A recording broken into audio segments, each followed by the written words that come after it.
The Executive Director of the Kernochan Center for Law, Media, and the Arts, and I want to welcome you to Columbia Law School and to the Kernochan Center's Symposium, which we've titled Creation is Not Its Own Reward, Making Copyright Work for Authors and Performers. Just a couple of things. First, we're going to be live streaming today, and I also want you to know, if you're planning on tweeting, which we hope you will, the hashtag we have is Make Copyright Work, so it's hashtag Make Copyright Work. I'm going to start with some logistical details. The schedule is in your packet, but you'll see that the morning is divided into two sessions. We'll first have our two keynotes, and then after that we'll have a coffee break, and then we will have our first panel. There'll be plenty of time for questions and answers for each of the panels. At noon we'll have lunch, and that's going to be on the third floor. There's both elevators and there's a staircase you can get up to the third floor. The restrooms are directly across the hall. And note that there are two doors to this room because often people come in that door, but sometimes it's easier to come in this way depending on where you're sitting. If you're seeking CLE credit, don't forget to sign in and out. And you should be able to access Columbia's Wi-Fi, but if you have any problems, please let one of us know. And there will be people at the front desk if you have any questions about anything else. Now, the materials are in your handout, and that's the program, the biographies of the speakers, and the list of the legal materials related to today's presentation. We didn't include all these materials in the package just because they're voluminous, and it makes a lot more sense to just keep them online. So they are available on our website, and you can find the URL in your package of materials. So just a couple more things. Throughout the day, we're going to try to keep introductions short so we don't use up our valuable time telling you where everybody went to high school and college. Not that it's not important, but it's in there. So if you don't get all the information you need from our introductions, please look in your packets. Now, the Journal of Law and the Arts is co-sponsoring this symposium with the center. We're going to be recording all of today's proceedings, and as I said, we'll be live streaming. Including the Q&A sessions, and we're going to be making it available online on our website after the symposium. And then the journal, over time, is going to be transcribing these proceedings and will be publishing them. I don't want to make any representations on their behalf as to when that will be, but I have to say it does take a long time to do all that transcription. But I just want you to know that by participating in the Q&A sessions, you're granting them the right to record your remarks and make them available. So I don't want anybody to be surprised by that. So with that, I want to turn to the substance of today's symposium. Those of you who've been here before know that part of the Kernochan Center's mandate is to study copyright and other intellectual property issues, particularly as they relate to new technologies. Now, about 18 months ago, Register of Copyrights Maria Palante was here delivering the Manges Lecture, and she spoke about the next great Copyright Act. She recommended that the Copyright Act be reviewed and updated where appropriate, although she cautioned that we shouldn't expect instant results because the last comprehensive copyright review took 20 years. So we're early days yet. Shortly after the Manges Lecture, she testified on the same issue before the House Committee on the Judiciary Subcommittee on Courts, Intellectual Property, and the Internet. The subcommittee decided to proceed with a review of the Copyright Act. So for the last year and a half, the subcommittee has been holding hearings on various copyright law issues, everything from music licensing to remedies, fair use, the first sale doctrine, and digital first sale. So next year, the subcommittee apparently is going to decide how to move ahead, whether it's going to be a comprehensive revision, whether they're going to focus on certain specified things that seem to be particular problem areas. We really don't know what their overall plan is yet, and I'm told that we'll have it sometime early in the year. Congress, fortunately, has had a chance to hear from some individual creators in the course of the hearings. But in the copyright policy debates, often the loudest voices are those of large copyright owners, and even more so, those of copyright users, including ISPs such as Google.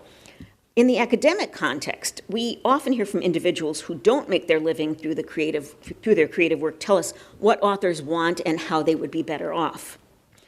That's why we're excited to present this symposium focused on individual creators, in particular on professional creators, those who seek to earn a living through their art.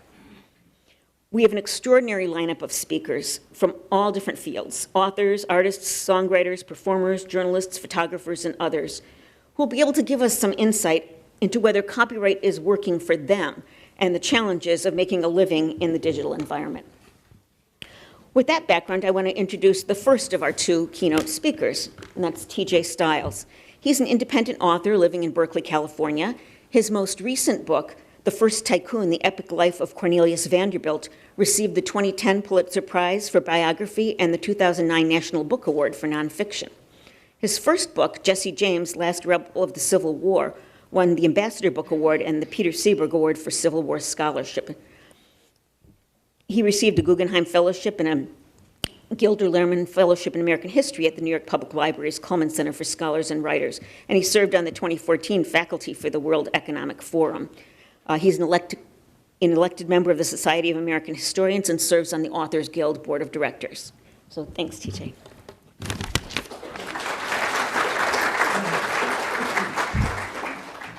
Thank you. I'm very sorry to read my remarks. I understand there's a couple of lawyers here, and I want to be very careful. I'm going to move a little bit quickly so I can get through everything I want to say. The reason I'm here is to throw some salt on the empirical salt, on the theoretical and legal slug. In discussions of copyright and the literary marketplace, we see much too much generalization, drawing broad conclusions from one particular experience of an author or one particular kind of book. In fact, every book is a unique product. It may take 10 years to write or it may take 10 weeks. It may be filled with maps and photographs and supplementary material, or it may have none. It may be written for somebody's family, or it may be written for a broad market, or for an academic audience. Each one is distinct. What is true for one author is simply not true for most others, or at least many others. Now, I am a self-employed author of serious nonfiction in the commercial marketplace. My world is summed up by an episode of The Simpsons called The Front, in which Bart and Lisa take Grandpa Simpson to the studio that makes the Itchy and Scratchy cartoons. They've been submitting freelance scripts under Grandpa's name. The studio head meets Grandpa Simpson and he says, "Are you sure you're a writer? You're so old." And he says, "Where's my check?" And the studio chief says, "Oh, you're a writer, all right."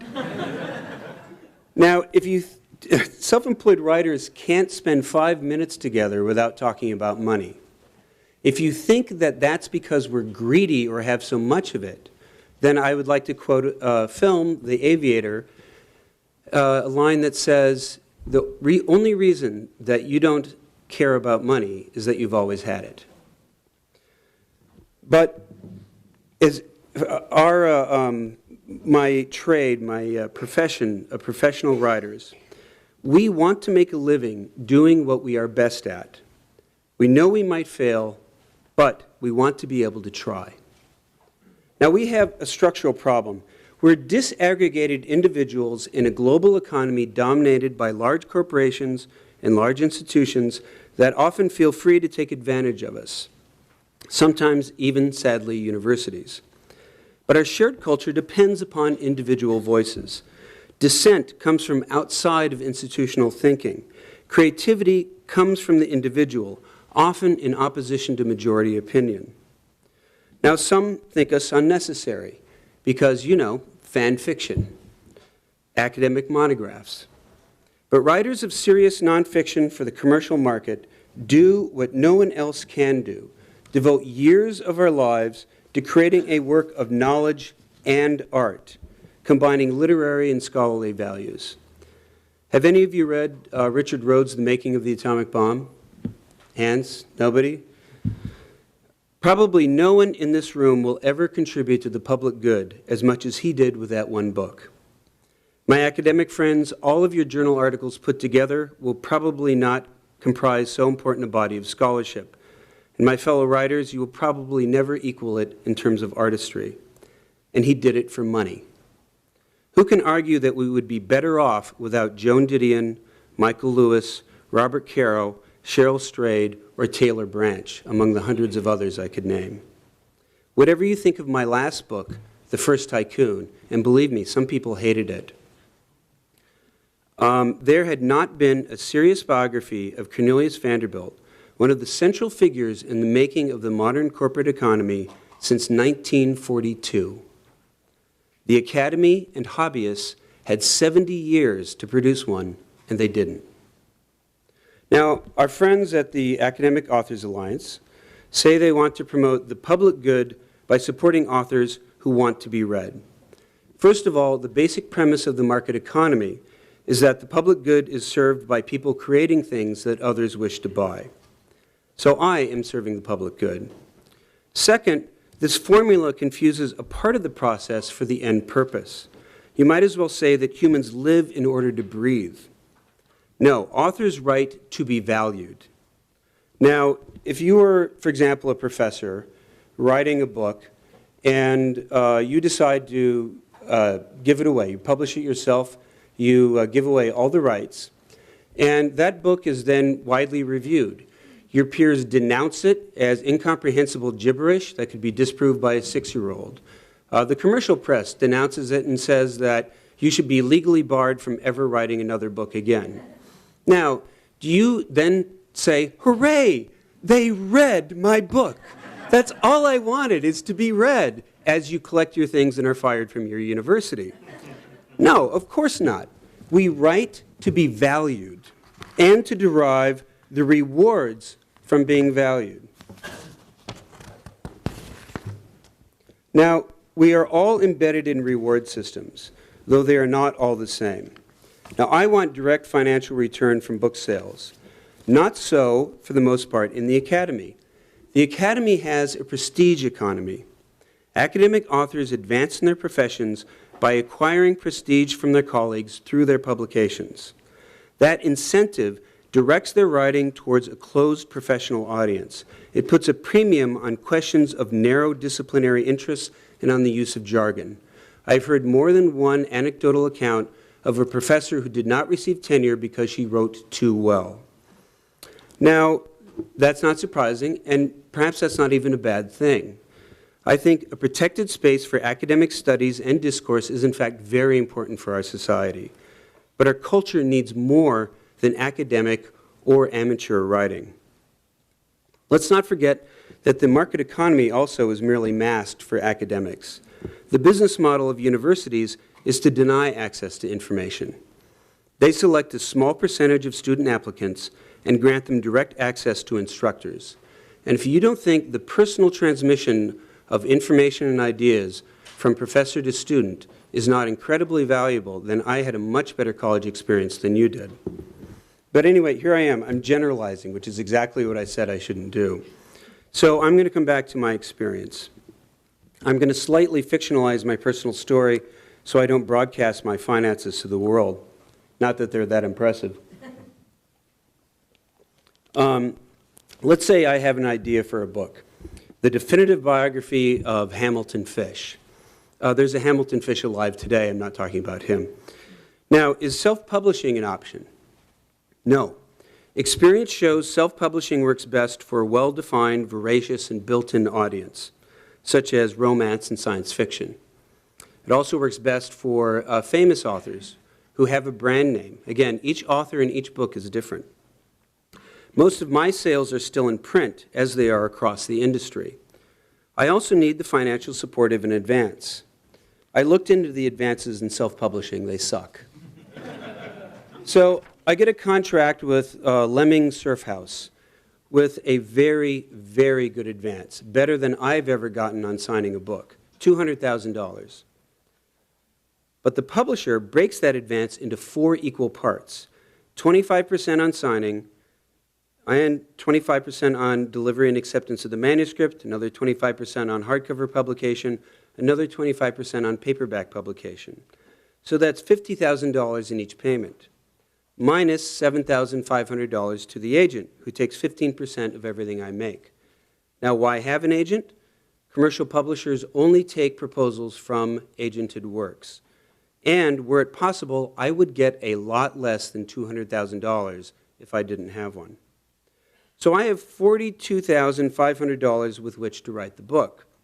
Now remember, this is not extra money on top of a salary. Probably many of you have salaries, and I'm very happy for you. I don't resent you, in fact. But you have to stop thinking about this as extra money. This is everything.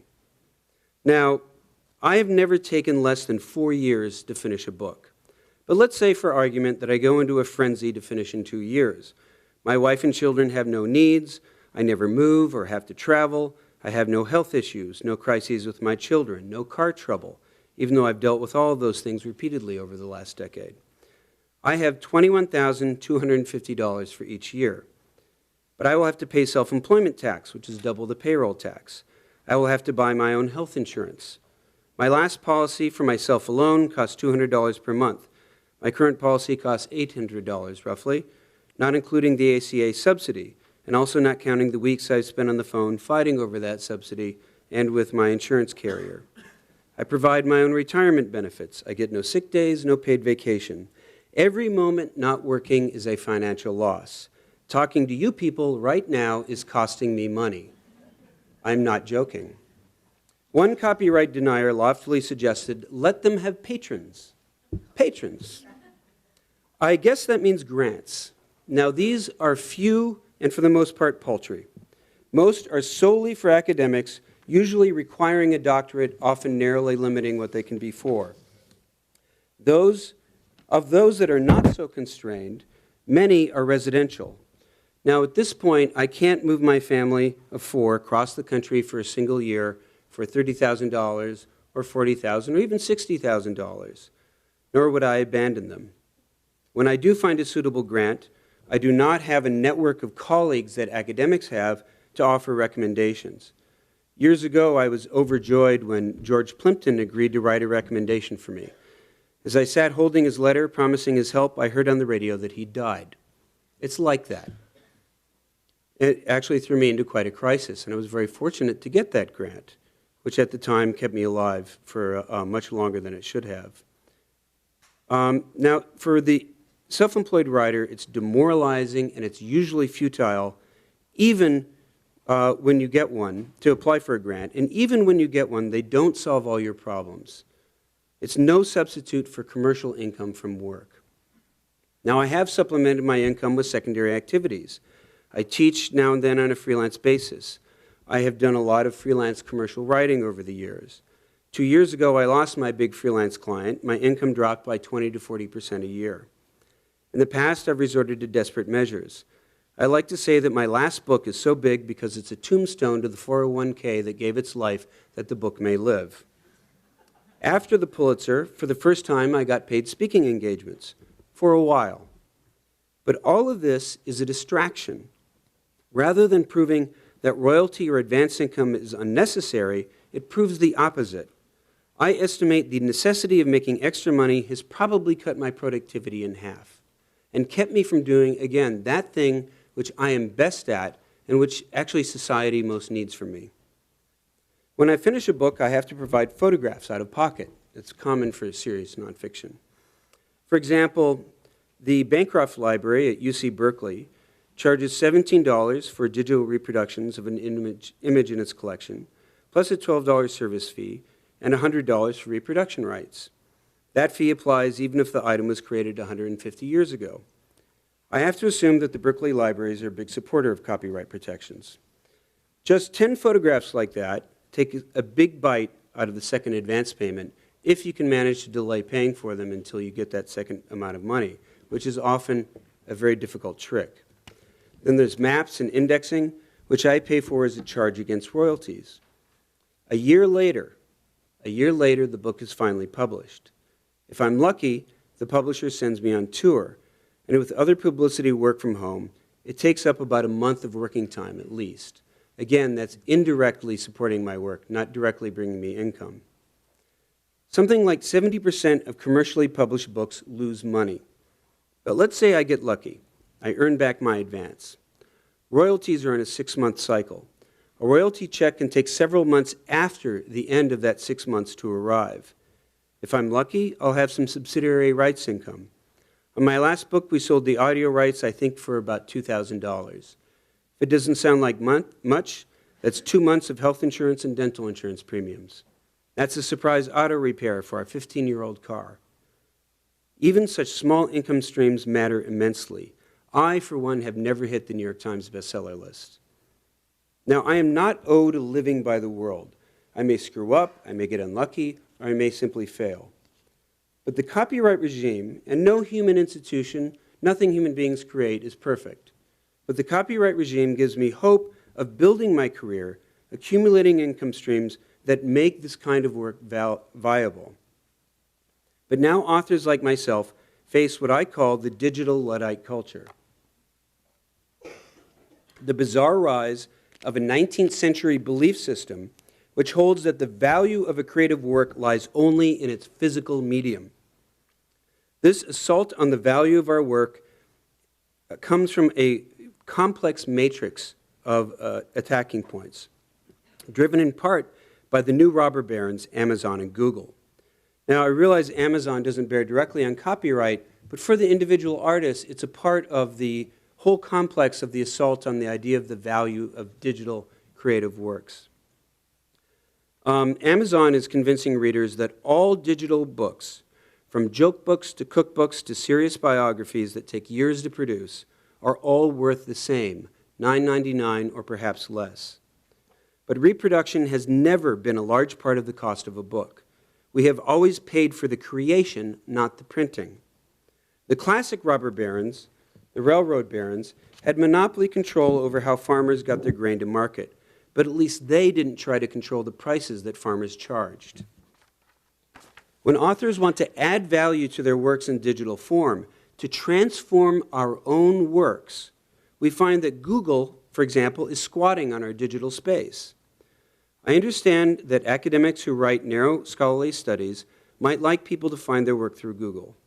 So if Google had asked to digitize their works, they could have said yes. I don't see, though, why Google didn't ask, and why I should be forced to say yes because someone else might have. If Google can appropriate our entire work in such a way, so can any other company. Now remember, Google is legally obliged to make a profit, not promote the public good. Now it has served the public good by making a profit. It has delivered some very good services, and I use it like everybody else. But it didn't create its book scanning program for any reason other than profit. If it did, its shareholders could sue. And then, of course, there is flat-out piracy. Individual authors are made to combat it. Again, the disaggregated individual is made responsible for enforcing piracy laws. We who are engaged in an existential struggle for survival every single day, we're the ones who are expected to go out and send out toothless takedown notices day after day, sometimes hour after hour, only to see those pirated works reappear instantly. Now, we're often asked, but if you stopped piracy, would you see an equivalent amount of sales if you stopped piracy? I would like someone to name a single area of the economy in which we demand this justification for stopping theft. Do we go to shopkeepers and say, well, you know, I could arrest that shoplifter, but would you really think he would have bought that stuff? And then the cop lets him go. That never happens. So what we need to do is do what we do in every other area of the economy, which is to maintain the social compact by which things that are made for sale are purchased. That's what we're talking about. In the digital Luddite culture, people are being led to believe, people who are now professors, people who are now Supreme Court law clerks, have been led to believe through a generation of practice that it is the physical medium, it's only physical stuff that has value, not the creative work when it's in digital form. Professors who would never steal a $5 stapler for their class sometimes take digital works worth hundreds of dollars, chapters of books, sections of reading, and reproduce them in digital course packets without paying a dime. Now, I've heard the theory that so-called artificial scarcity of digital goods is unsustainable. First of all, intellectual property has always only existed because of government intervention in the economy. It isn't a natural substance. Second, we hear nothing about that theory when it comes to money or securities, which exist almost entirely in digital form. Why not pirate some dollars or double your bank account? They're just electrons limited only by artificial scarcity. Because the FBI will arrest you, that's why. Enforcement creates the norm, not natural law.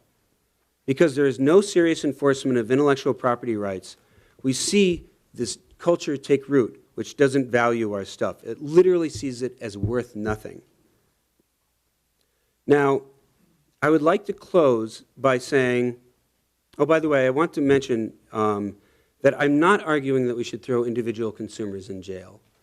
I think that's ridiculous. I think it alienates people, and I think the room for people being prosecuted through harmless misunderstandings because they're not well educated is the problem. I think we need to start with education. I think there should be a broad-range education plan, and then I think we will probably have to move to a federal system of enforcement against carriers who are devoted to piracy. I would like to see a lot more Kim.coms go to jail.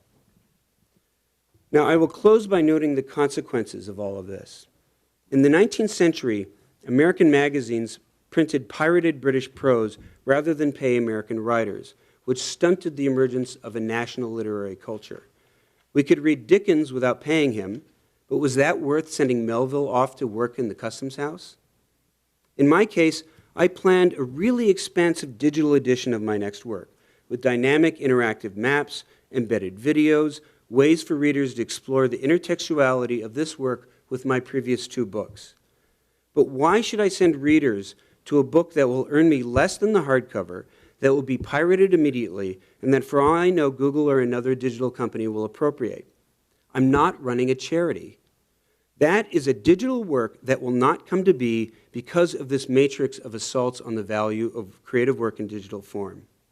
And beware, my friends, if piracy reigns unchecked, if the attack on digital value continues, you will see attempts at technical solutions that no one will like. You'll see ebooks printed in multiple volumes to maintain the price. Even worse, you'll see book streaming, in which no one can possess the digital edition, but it will only pay to access it for as long as the publisher maintains it on the server, which will, of course, lead to more conflicts, lead to more technological warfare, and will lead to even greater problems. Government, the academy, libraries, and the reading public should be allies of individual authors. Scorn the market economy if you wish. Don't try to get rid of it by starting with its most vulnerable players. Thank you.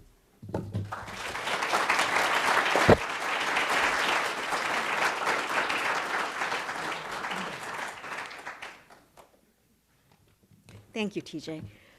So our second speaker will be Doug Wright, who's authored books for the Broadway musicals Hands on Hardbody, that got a Drama Desk nomination, The Little Mermaid and Grey Gardens, that got Tony and Drama Desk nominations. His play, I Am My Own Wife, received the Pulitzer-Prize, the Tony Award, Drama Desk, and numerous other awards. I could go on and on. You have so many awards, it's really amazing. But in any case, he has written the screenplay adaptations for motion pictures. He's his work that he's done has been nominated for Academy Awards, Golden Globe Award. He's done numerous other writing, directing, and acting gigs, and he is a member of the Dramatists Guild, the Writers Guild of America, East, the Screen Actors Guild, and the Society of Stage Directors and Choreographers, which certainly speaks to the vast range of things that you've done. I have to say, one of the most impressive things that I saw that you did was recently write a letter to your old, school district protesting their having banned certain books, which I have to say was one of the best letters I've ever seen before. So in any case, Doug Wright.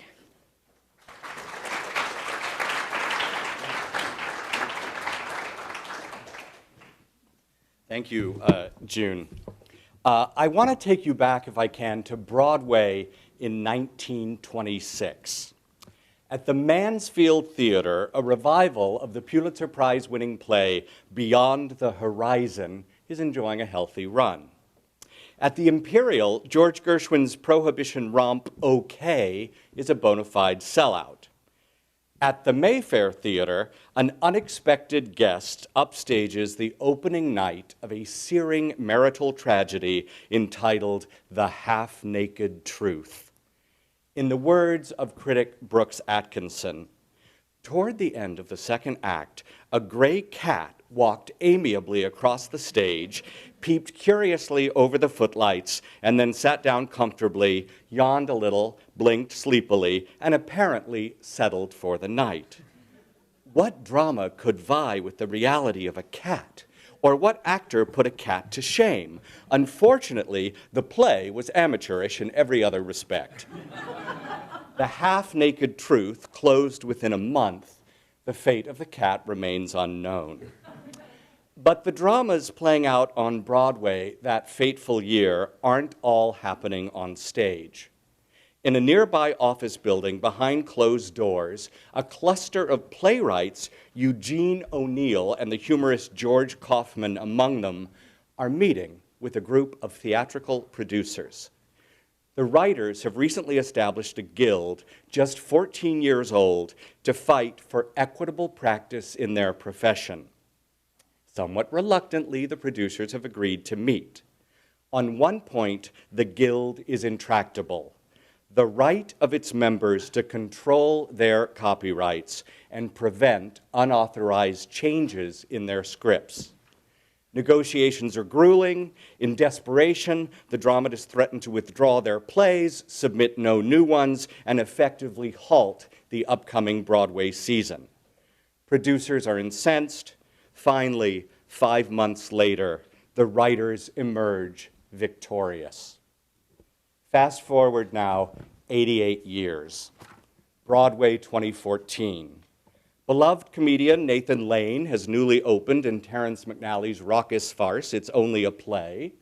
The aforementioned George Gershwin now has a theater named after him, and nightly in it, the musical Wicked plays to cheering audiences. Kinky boots are all the rage. And high above 44th Street, the Dramatists Guild of America is still vehemently protecting that all-important victory some 8 decades before. Over the years, playwrights have sacrificed a great deal to preserve copyright ownership. First and foremost, they've had to forsake the perks of union membership. Unions, after all, are designed to serve employees, and playwrights have declared themselves property owners, licensing their work to producers for a fee. As such, the law tells us they aren't eligible to unionize. Playwrights are alone among their colleagues.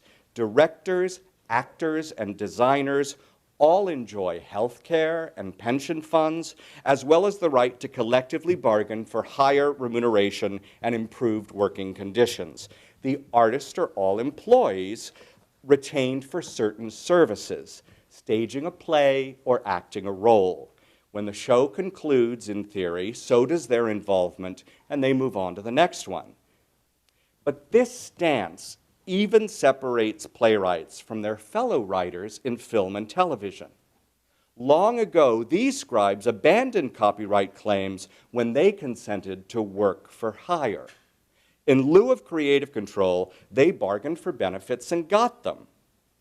I have worked as a screenwriter, and I've tasted these rewards firsthand. Fresh-baked chocolate chip cookies in first class. Posh hotel stays in Beverly Hills, where instead of caloric chocolates on your nightly pillow, they leave tasteful quotes from Deepak Chopra. Teeth whitening, which was actually covered by my dental plan. Once, I agreed to punch up another writer's dialogue in an epic costume drama, and for my labors, I was paid 80 times the fee for my most recent play commission. Contrast that to a recent experience I had developing a new musical at a theater on the West Coast. The last row next to the lavatory on JetBlue, a tiny apartment without air conditioning and a broken headboard, a gift basket upon my arrival containing dishwashing liquid and a roll of toilet paper, and no compensation whatsoever, just the chance to pursue my muse away from the distractions of my life in Manhattan. The script I'm penning is wholly speculative. No theater has yet consented to produce it, and it may never earn a dime. Why then have playwrights sacrificed so much for the sake of copyright?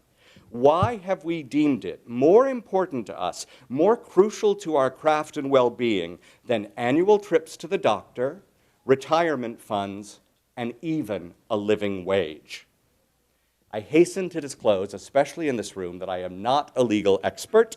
I'm merely a working writer. Instead of any concrete knowledge about law, I'm drawing on the customary resources afforded those in my profession, the occasional hunch, a huge dollop of emotionally charged subjectivity, and a ferocious and protective passion for my craft.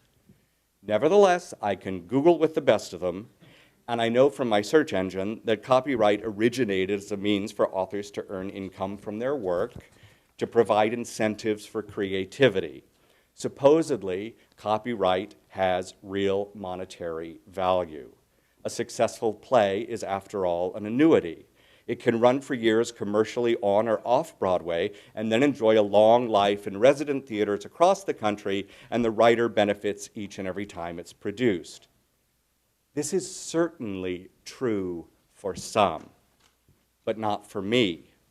I've had the great privilege of seeing 4 works produced on Broadway, the most high-profile, remunerative theatrical marketplace in the world, and I've even been awarded some very fancy prizes for my work. And yet I fail to earn a full-time living from my royalties. In a career that now spans a quarter century, I can attribute maybe 5 good years to my collected plays. Robert Anderson famously said, "You can make a killing in the theater, but you can't make a living." I have yet to score a major kill. Nevertheless, I'm one of the lucky ones. For a glimpse into the economic lives of American playwrights, I urge you to take a peek at Todd London's indispensable study, Outrageous Fortune, The Life and Times of the New American Play. He found that the average playwright earns between $25,000 and $39,000 a year, and that roughly 15% of that income is actually derived from plays. The remainder comes from supplemental jobs. If playwrights have staked our financial future on copyright law, then for most of us, it's a very foolish wager. No, in my humble opinion, copyright guarantees us only one thing, one ephemeral, fleeting, but indispensable thing, our singularity as artists. Copyright acknowledges the innate worth of an individual author's voice, that a well-turned phrase by Philip Roth, or an acerbic line of dialogue by Edward Albee, or the haunting melody of Sunrise, Sunset by Jerry Bach is as special, as distinctive as a thumbprint or a strand of DNA. It's a patent, if you will, on artistic expression. Because of copyright, I get to be the CEO of my own imagination. When I create a work, copyright acknowledges that it belongs to me as fully as a newborn belongs to its mother, and just like a parent, I'm granted responsibility for its future. Recently, I had occasion to act on that responsibility. Last summer, a musical I wrote with composers Amanda Green and Trey Anastasio was produced by a theater in Houston. The show chronicles a contest at a car dealership in Texas where contestants place their hands on a new hard-body pickup truck. Whoever stands the longest without removing their hand from the truck drives it off the lot. We loved the dramatic possibilities inherent in this story. To us, the contest was a distillation of the American experience. Individuals who might never acknowledge one another on the street suddenly find themselves side by side in a common endeavor. The sun blares overhead, hours pass, idle conversations ensue. A redneck finds commonality with a first-generation immigrant. An atheist finds strength in the prayers of a die-hard believer. A bigot is disarmed by the kindness shown him by an African American. By the musical's end, winning becomes secondary to the community forged by the contestants themselves. In a country increasingly torn by partisan divide, we felt this was a story worth telling. Despite warm reviews, the show lasted only 28 performances on Broadway. The reasons were many, from the quirky subject to the show's misleading title to fiscal and marketing issues beyond my expertise. Nevertheless, we were proud of the work and delighted to learn that it was about to enjoy a production at a celebrated theater in the very state where the action was set. Unfortunately, the director in Houston flattered himself an auteur and decided to radically revise the show in rehearsal. He transposed songs in the first act into the second and vice versa. He reordered scenes, juggling them with impunity and minimal logic, disrupting the line of narrative tension we'd worked 4 years to achieve. Alliances between certain characters were irrevocably altered, and some eliminated altogether. Our script was treated like little more than a jigsaw puzzle or a deck of cards waiting to be shuffled by a hapless croupier. Our names were on the title page of the program, but the resulting production was a far cry from our authorial intentions. Thanks to rigorous copyright law and an ironclad licensing agreement with our publisher, Samuel French, in a matter of days, Amanda, Trey, and I were able to shut the production down rather than tarnish the musical's reputation or ours. And I also want to note that owning copyright allows playwrights to leverage other demands as well, and those include approving your cast, approving your designer, and approving your director. And any playwright will tell you that those are crucial decisions in the life of a new play or a new work, and that they belong inherently to the writer. And what gives us that leverage with producers is the fact that we own and control the property in question. But nothing has taught me the value of copyright more emphatically than working in film and television, where it is routinely denied writers and granted to producers, networks, and studios instead. Robert Towne doesn't hold the copyright to the script to the classic thriller Chinatown. Paramount Pictures does. Similarly, for legal purposes, Warner Brothers penned Casablanca, and 20th Century Fox wrote 12 Years a Slave. In this high-stakes world, writers aren't artists, but craftsmen, as interchangeable as house painters or electricians, hired to carry out a specific function at the behest of others. In the theater, we are architects. Here, we are merely contractors. I've been fired off certain movies only to see them in the cinema years later and note with rueful amusement that a few of my bon mots actually survived to the final cut. In screenwriting, that counts as a triumph. I've also been hired to spruce up the work of fellow writers, much to their indignation. Some of these gigs have been almost comical. Once I was retained by Sony Pictures to compose new dialogue for a film set in Japan. To maximize international profits, the studio cast major stars from all of the Asian territories, Japan, China, Korea, and Malaysia. Unfortunately, many in the cast couldn't speak English. They had to learn their lines phonetically. My task? To rewrite those lines with simpler diction, avoiding Western consonants our actors couldn't pronounce. Imagine the reverse, modifying Mandarin for Tom Hanks or Burmese for Angelina Jolie. Suffice it to say, it was a far cry from my romantic image of the dramatist's life, sitting before a Smith Corona with a bottle of whiskey, giving voice to a dream-addled American salesman, or the denizens of a place identified only as our town. Thanks to copyright, in theater, the word is authoritative. But in film, screenplays are merely raw clay provided by writers, then rewritten, reordered, trimmed, and reshaped by directors, actors, and editors. This is perhaps why, although films have achieved status as enduring cultural artifacts, screenplays have not entered the national literature. Many of our most critically revered screenwriters regularly return to write for the stage. John Logan of Gladiator fame won a Tony Award for Red, his play about the artist Mark Rothko. Nora Ephron ended her career with Lucky Guy on Broadway last year. Director Steven Soderbergh's longtime collaborator Scott Burns debuted at the Public Theater with The Library, a drama inspired by the horrific killings at Columbine. I can't speak for these writers, but I suspect they seek solace in our humble, penny-pinching, endangered, and besieged medium because it grants them something that Tinseltown cannot: dominion over the words they pen. I have a professional maxim that I've followed for years. I'll accept movie jobs if they are adaptations of novels, or magazine articles, or rewrites of existing scripts. But if I have a truly original idea I've dredged up from my soul, I'm saving it for the stage. I have to protect my heart.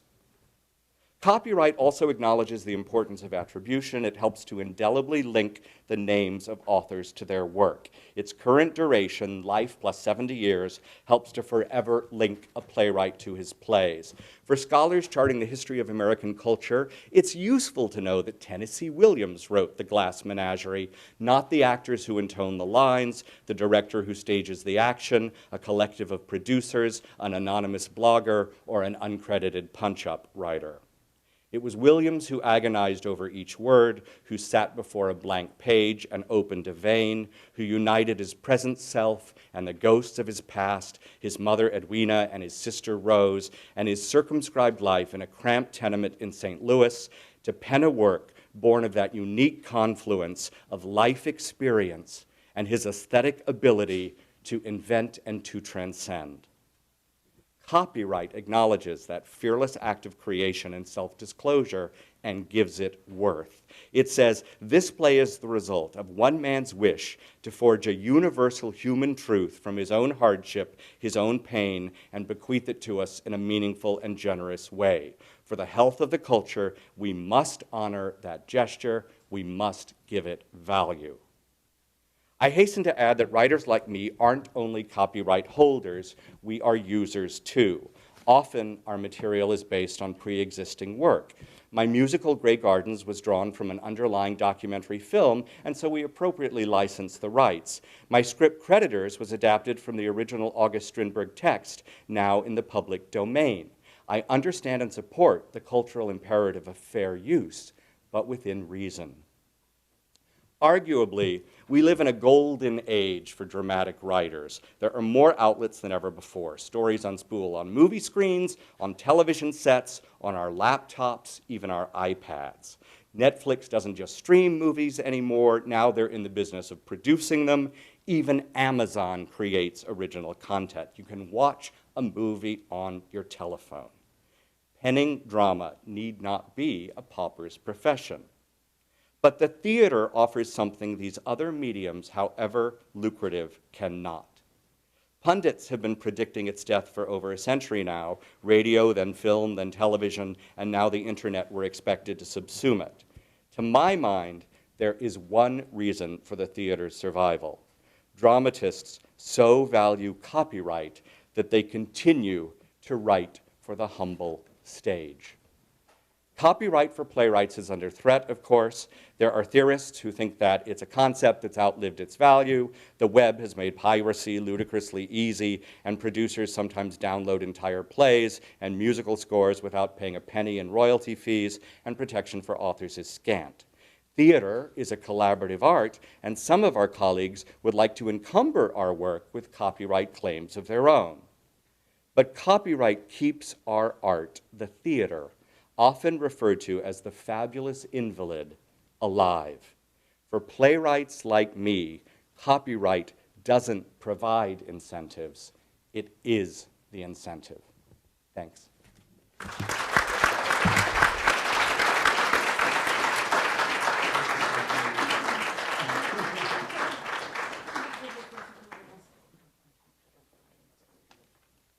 So we have about 5 minutes, if you could care to ask either of these gentlemen questions about what they do and how they do it and things of that nature. So please feel free, anybody. And by the way, you all have microphones in front of you. So when you're called on, make sure to put the microphone on, and when you're done, make sure to put it off again, or it's going to cause problems. Yes, back there. Hi, Richard Masser. I was in Lucky Guy. I just wanted to give you a little piece of information about that. Weirdly, Nora actually wrote it originally as a movie for HBO, but they wouldn't do it. And George Wolfe, she went to him and she said, people have told me it should be a play. What do you think? And he said, let's make it one. But the great thing about this, and it kind of supports everything you're saying, but in a slightly different way. Is that Nora died before we went into rehearsal, and she gave George complete authority to do whatever he needed to. George was also an acknowledged playwright, to do whatever he needed to make it the best play it could be. So that's what we spent our time doing in her honor. I just wanted to pass that along. Okay, others? Yes. Daniel Gervais, I'm just wondering if you speak to colleagues in other countries and have a sense that their copyright system works differently, better, worse. I'm just curious if you have a comparative perspective that you... I'll just say something very briefly. I was just in Tianjin, China for the World Economic Forum's New Champions meeting, and I was asking some kind of what apparently was viewed as a tough question of Francis Gurry, the head of the World Intellectual Property Organization, and talking about the problem of the individual artist and the economic imbalance between well-capitalized forces like large corporations and the individual artists, and how the market just can't resolve that on its own. And my question, sorry, is beside the point. A Chinese interpreter actually came up to me and was talking to me about how her friends who are musicians, she has at least one friend who simply won't record and release anything digitally because piracy is so rampant. And was talking to me about, her experience in China, the experience in China of how piracy is really limiting the release of work. That's all I have to add.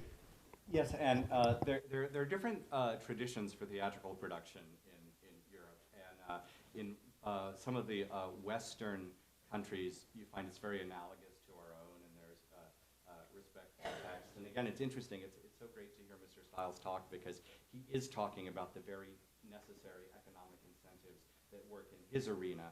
And in my arena, it's much more about control of text and asserting authorial intent. And in certain Eastern European countries, where there isn't a lot of active contemporary playwriting and theaters are primarily producing older text, they're driven by a kind of auteur culture where directors for a long time have been kind of pillaging playwrights' text to create new work of their own, using it selectively, sometimes in part, sometimes blending it with other texts. And it's a radically different tradition over there. The Guild is trying to be educative about the nature of new playwriting and sort of respecting the overall integrity of a text, but they come from a radically different theatrical tradition, so it's challenging. I just wanted to add one more thing. I was talking to the head of the New England Journal of Medicine, and he was saying one problem for authors of studies, medical studies, is that in certain, I don't know if he actually identified which countries, in certain countries in Asia, there's problems, and I don't know how much this is the copyright regime, but certainly it's a cultural issue, where not only is there plagiarism, but also they'll find their names put on studies that they had nothing to do with. But somebody read something they wrote, and they kind of felt like it supported their study, and so they would publish a journal article with a co-author's name from the U.S. who didn't even know this person existed or their study. So I don't know if that's very helpful, but I thought it was funny. Well, Yes. Good morning. My name is Batia. I'm a former intellectual property lawyer who's now a playwright. And my question is for Doug. It seems like the trade-off is between artistic integrity and scale, and getting a mass audience versus keeping your name on your work in a way that is coherent with your soul. And I'm wondering if you feel that that will ever be the trade-off. Is there any way to sort of bridge that gap between getting to the largest possible audience and keeping the integrity of your work in check using the copyright regime that we have?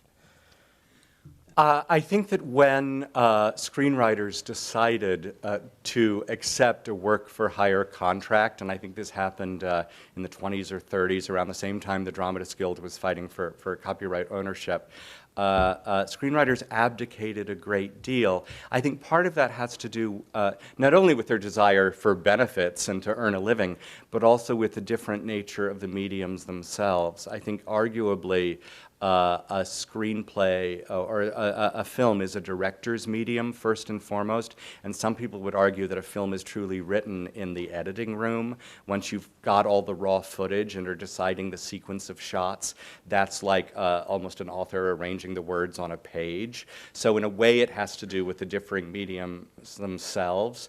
But I think it's awfully hard for screenwriters to retroactively assert control now that they've given up copyright. So I think perhaps the only way to achieve what you're suggesting is perhaps the film adaptation of your play, which sometimes give you a bit more leverage. But that's the only time I have felt like my sort of aesthetic integrity as a playwright and my the mercenary need to earn a living came together, and that was in the film adaptation of my play Quills, which I was fortunately happy with and played a large role in. So that's the one time I felt those two things come together. And part of that was because I controlled the underlying rights to that film.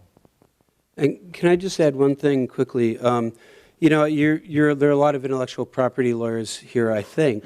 So, you know, you may be able to correct me. My agent has told me that with nonfiction, even very artistically created nonfiction, with lots of original research, that the law treats it very differently from fiction when it comes to film adaptation. And that there have been a lot of writers who have had dialogue that they reported or discovered for the first time, the entire framing of the story in which they very deliberately artistically created, and see it just appear on film with no payment, no credit whatsoever. The law, again, I don't know the legal details and I wouldn't pretend to, but you know, we feel very vulnerable when it comes to film adaptation. It's very hard for us to monetize our works in terms of adaptation because of that. Oh, this is also kind of an amusing story. I remember I wrote the play Quills, which is about the last days in the life of the Marquis de Sade, and it was optioned by 20th Century Fox, and we were making the movie. And so I had a chance to revisit that same material as a screenwriter instead of a playwright. And there was two characters in the film played by the wonderful actors Joaquin Phoenix and Kate Winslet. And I found an exchange between the two of them that I really adored that wasn't in the play. And I was so proud of it because it said something new about their relationship, indicated their affection for one another. I thought it did a wonderful, wonderful thing for the scene. And so I heard that the play was going to be produced again in Europe. And I thought that was such a beautiful moment in the movie between those two characters. I think I'll do a tiny revision on my play and include that moment. I couldn't because 20th Century Fox owned that moment. So even though the film was based on my play, which I'd created from whole cloth, I didn't have the right to use my own writing from the film in a subsequent revision of the original work, which I think illustrates a great deal. All right, now we've got all these questions. Maybe just a couple more because we do have a coffee break coming up, but let's see. Yes. This is just a funny reinforcement of what you said about the power of the author in a stage play. I represented a young producer who got the stage rights to a very famous literary property that was made into an even more famous movie. And because the movie rights were no longer available, he couldn't present his musical, stage musical, on Broadway. So he went off Broadway. And I said to him, "You've hired an unknown composer on this enormously known property. Take the publishing." He said, "It's not done." I said, "I don't care if it's not done. Take the publishing." And he said, "I'm the client and you're the lawyer." So he didn't take the publishing. The show opened, ran for a couple of months, closed. Nobody ever heard of it. But one song in the show has remained the theme song for the National Football League to this day. That's my story. And that's where the real money is, right? All right, yes.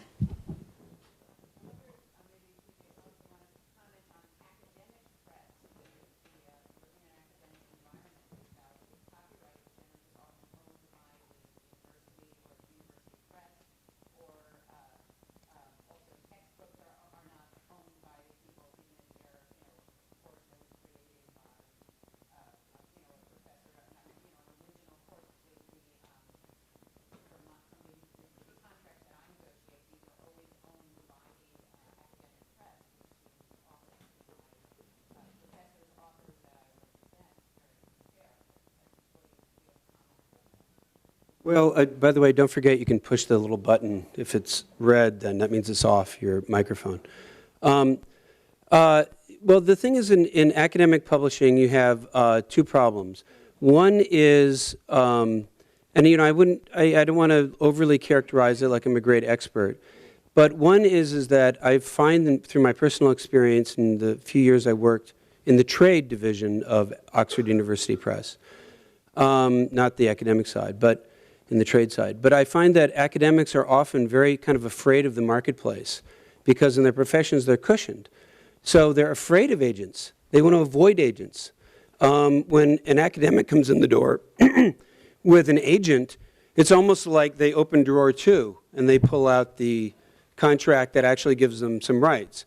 If they come in the door without one, out comes contract 1, which is we used to call the FU contract, in which they get paid nothing, they have no rights, et cetera. And that's for a trade book. And a lot of that is driven by the fact that academics are that they can't negotiate for themselves, and they're afraid. They're kind of terrified culturally. You know, not everyone. I mean, there are a lot of great academic writers. They're just good writers, usually after they get tenure. But so you know, I am not anti-academy, but there is a cultural problem where they're just afraid of the marketplace negotiations.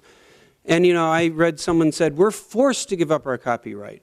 Well, you know, take it somewhere else. Get an agent. Hire a lawyer. You know, what do you mean forced? What, do they come to your house with a gun? You know, I mean, I've never heard of that happening. So, you know, I realize that they're under different pressures and they are afraid of the marketplace.